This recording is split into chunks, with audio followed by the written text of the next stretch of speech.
Ito lang. Pa. Salamat. Di ka ba kakain? Busog pa naman ako, pa. Ako nga rin eh. Busog!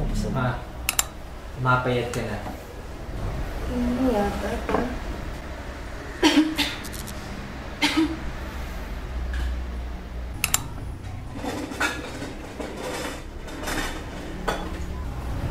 Ma, Pa. Mrs., nasa kamay niyo ni Mister ang kalusugan ng buong pamilya at kaakibat ng reproductive health, ang pagiging protektado. Huwag hayaang mapundi ang ilaw ng tahanan. Alam mo ba, nakahanap din ako ng trabaho. Nirefer ako ni Aling Puling sa isang fast food.